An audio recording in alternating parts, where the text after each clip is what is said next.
हेल' नोंथांमोन जों दिनै मोनसे टपिकनि सायाव रायलायगोन आरो बे टपिकआनो जाबाय हेकारफ्रा बोरै नोंथांनि मबाइल फनखौ एक्सेस खालामो बा हेक खालामो बेनि सोमोन्दै नोंथांमोना मिथिखागौ जानांगौ हेकारखौ माबायदि खामानि मावो दा बेनिनि सोमोन्दै एसे बुंलांनोसै नोंथांमोननि मबाइल फनाव फैनाय नटिफिकेसन आरो वाट्सएप जिमेइलाव फेसबुकआव फैनाय खायसे लिंकफोरखौ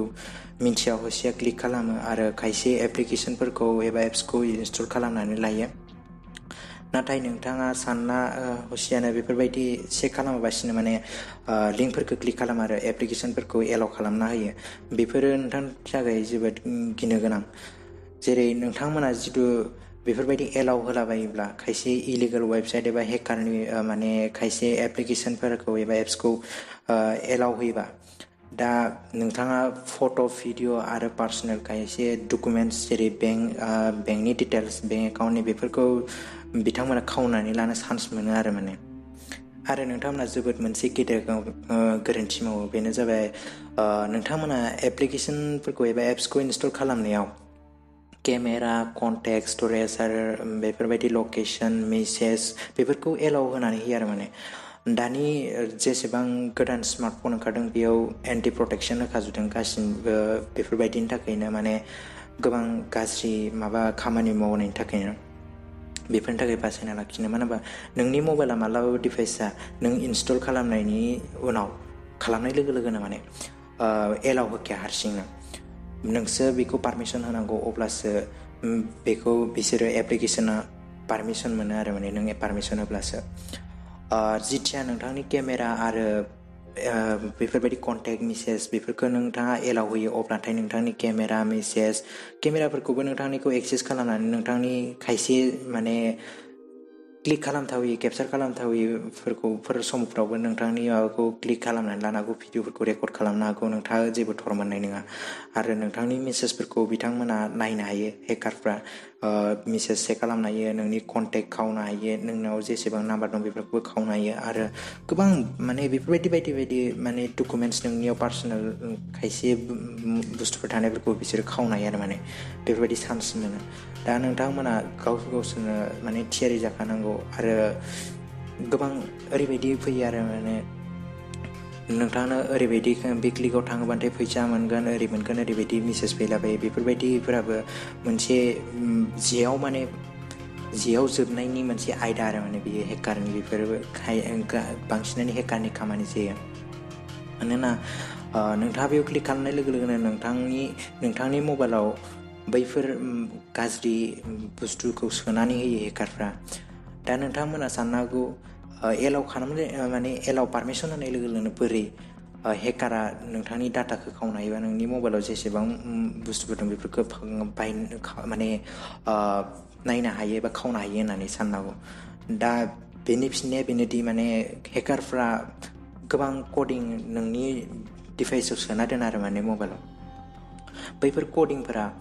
नोंथांनि मबाइलनि जेसेबां डाटा दं बेखौ बै माबाजों लिंक खालामनानै होयो गावनि कम्पिउटारजों लिंक खालामनानै लायो आरो माने हेकारा बैफोर कडिंजों बेयो गावनि कम्पिउटाराव नोंनि मबाइलनि जेसेबां डाटा दं बेखौ एक्सेस खालामनानै खावनानै लायो एबा नायनो हायो बेफोरनो जाहैबाय एप्लिकेसनजों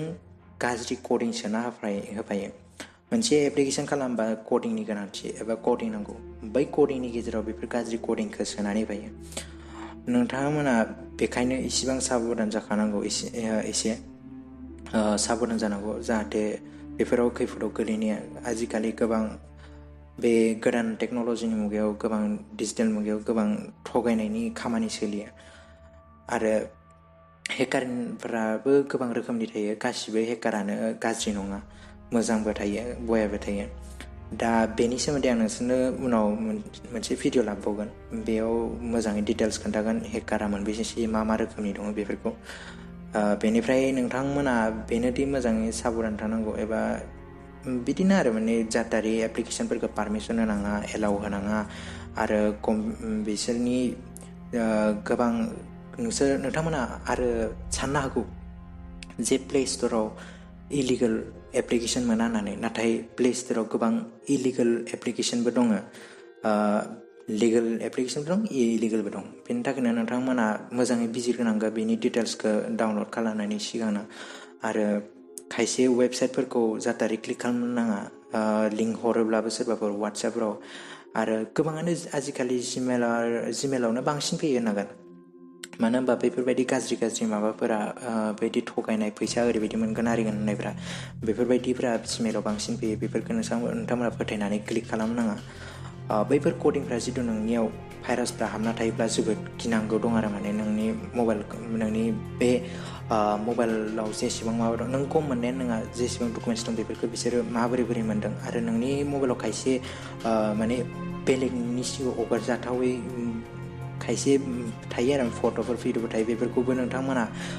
माने गिनांगौ बेफोरखौ खावजानानै जाहाथे बिसोर फोसावना होयोबा नोंहा माने जोबोद बदनाम जानो हागौ बेफोरबायदि आरो नोंथांनि मबाइलजों बेलेगनो मेसेजबो हरनांगौ कलबो खालामनांगौ अब्ला नोंथाङा दायनिगिरि महरै माने जाना थागोन नोंथाङा जेबो गमानो मोननाय नङा बेफोरबायदिनि थाखाय नोंथांनि सायावसो नोंनि एन्ड्रइड मबाइल एबा डिभाइसखौ नोंनि स्मार्टफनखौ मालाबाबो एक्सेस खालामनो हाखाया आरो मानो होनबा नोंथाङा जिथियालागै बेनो हेकारनि आखायाव नोंनि मबाइलखौ गथायनानै होआ अब्लालागै नोंनि मबाइलखौ मालाबाबो रावबो एक्सेस खालामनो हाया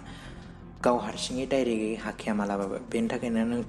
जिथु हेकारा जिथु नोंनि मबाइलखौ एक्सेस खालामनानै लानो हादोंबा अब्ला सानना ला नोंनिनो गोरोन्थि होननानै दा एसेनोसै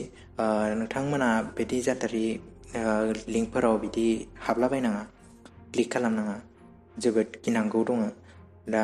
नोंथांमोना जिथु भिडिअखौ नायनानै मोजां मोनदोंब्ला लाइक खालाम आरो गोबां लोगोफोरनोबो शेयार खालाम जाहाथे नोंथांमोननि लोगोफ्राबो सांग्रांथि जानो हायो आरो चेनेलखौ साबस्क्राइब खालामनानै ला नेक्स्ट भिडिअआव जों हेकारा मा रोखोमनि दं बेनि सोमोन्दै हेकिं कर्स लानो थाखाय मा नांगौ बेनि सोमोन्दै नोंथांमोननो खोन्थागोन दा साबस्क्राइब खालामनानै लादो नोंथांमोना जाहाथे नेक्स्ट भिडिअखौ माने गिबियावनो नायनो हायो आरो शेयार खालामदो लाइक खालामदो